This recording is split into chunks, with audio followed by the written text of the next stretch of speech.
무릎이 아파서 고생하시는 분들 정말 많으시죠? 특히 인공관절 수술을 고민하고 계신다면 오늘 이야기가 큰 도움이 될 겁니다. 이 중요한 결정의 갈림길에서 우리가 뭘 알아야 하는지 한번 제대로 파헤쳐 보겠습니다. 아, 정말 수술 말고는 방법이 없는 걸까? 아마 많은 분들이 이 질문 앞에서 막막함을 느끼실 거예요. 괜찮습니다. 오늘 저랑 같이 이 복잡한 문제를 하나하나 아주 명확하게 풀어가 보자고요. 자, 오늘 우리가 함께 걸어갈 길입니다. 수술을 할까 말까 그 갈림길에서부터 시작해서요. 수술 후의 삶은 어떤지, 그리고 이게 얼마나 긴 약속인지도 알아볼 거고요. 수술 없는 방법은 없는지도 당연히 살펴봐야겠죠. 그리고 마지막엔 가장 중요한 결론에 다다를 겁니다. 바로 내 몸의 주인은 나라는 것. 좋습니다. 첫 번째 주제, 바로 그 갈림길이죠. 수술, 지금 해야 하나? 이 질문에 답하기 위해서 우리 몸이 보내는 신호들을 어떻게 읽어야 하는지 한번 살펴보겠습니다. 자, 화면을 보시면 딱 감이 오시죠? 왼쪽은 이제 수술을 생각해야 하나 싶은 신호들이에요. 약을 먹어도 주사를 맞아도 너무 아프고 일상생활이 힘들어질 때죠. 반면에 오른쪽은 아직은 괜찮아, 좀 더 버텨보자 할 수 있는 이유들입니다. 통증의 원인이 염증일 수도 있고 아직 근육을 키울 여지가 남아있다는 거죠. 그러니까 이걸 무슨 응급수술처럼 생각할 게 아니라 내 삶의 질과 다른 방법들의 가능성 사이에서 현명하게 저울질을 해야 한다는 겁니다. 이거 정말 중요한 포인트인데요. 많은 분들이 연골이 닳아서 아프다고 생각하시잖아요.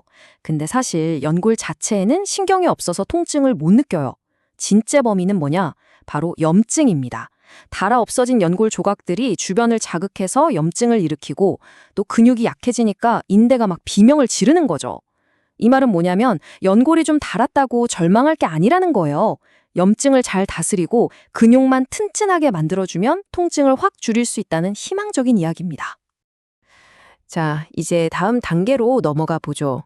수술을 하기로 마음먹었다면 가장 두려운 게 뭘까요? 바로 수술 직후의 과정일 텐데요.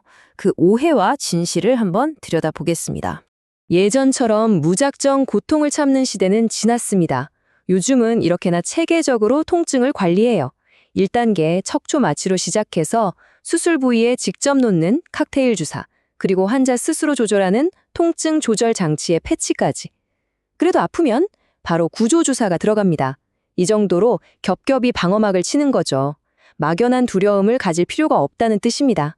이 문장이 정말 핵심을 찌릅니다. 수술 후에 다리가 뻣뻣하게 굳을까 봐 걱정하시잖아요. 근데 그건 수술 탓이라기보다는 재활의 골든타임을 놓쳤기 때문일 가능성이 훨씬 높다는 거예요. 결국 좋은 결과를 만드는 열쇠는 환자 본인의 재활 의지에 달려있다는 거죠. 그럼 재활할 때 뭐가 제일 중요할까요? 구부리는 거? 펴는 거? 정답은 펴는 것입니다. 다리를 완전히 펴지 못하면 걸을 때마다 절뚝거리게 되거든요. 이게 훨씬 큰 문제예요. 반면에 구부리는 건 사실 의자 생활을 하면 크게 불편하지 않고요. 그래서 물리치료사들이 초반 2, 3주 동안 다리 펴는 훈련에 그렇게 집중하는 겁니다. 자연스러운 걸음걸이를 되찾는 첫걸음이니까요. 자, 수술도 잘 끝났고 재활도 성공적으로 마쳤습니다.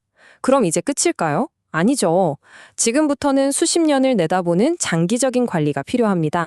아마 가장 궁금한 질문 중 하나일 겁니다. 이 인공관절, 한 번 수술하면 도대체 얼마나 쓸 수 있는 걸까?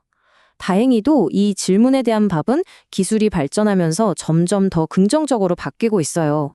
오랫동안 우리가 알고 있던 숫자는 바로 이거였죠. 15년에서 20년.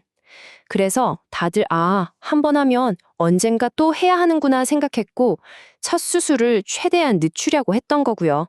하지만 이제는 상황이 달라졌습니다. 재료 기술이 워낙 좋아져서 요즘엔 20년은 기본이고 잘 관리하면 30년까지도 바라볼 수 있게 됐어요.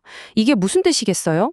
많은 분들이 한 번의 수술만으로 남은 인생을 아주 활동적으로 보낼 수 있다는 희망적인 소식이죠. 그럼에도 불구하고 왜 의사들이 첫 수술을 아껴 쓰라고 할까요? 바로 재수술이 만만치 않기 때문입니다. 불가능한 건 아니지만 처음 수술보다 훨씬 복잡해요. 기존 인공관절을 빼내면서 내 소중한 뼈가 손실되고 더 크고 특수한 부품을 써야 하거든요. 당연히 회복도 더 오래 걸리고 힘듭니다. 그러니까 첫 번째 수술의 결과를 최대한 오래 유지하는 게 정말 중요한 거죠. 자, 그렇다면 꼭 수술만이 답일까요? 수술을 피하거나 혹은 최대한 늦출 수 있는 방법은 없을까요? 네, 있습니다. 이제 그 수술 없는 길에 대해 한번 알아보겠습니다. 이 문장을 기억하세요. 우리 몸의 근육, 특히 허벅지 앞쪽 근육인 대퇴사두근은요, 무릎 관절을 위한 최고의 충격 흡수 장치입니다. 자동차의 서스펜션처럼요. 이 근육이 튼튼하면 걸을 때마다 무릎에 가해지는 충격을 상당 부분 흡수해줍니다. 그리고 여기 정말 놀랍고도 강력한 수학 공식이 하나 있습니다.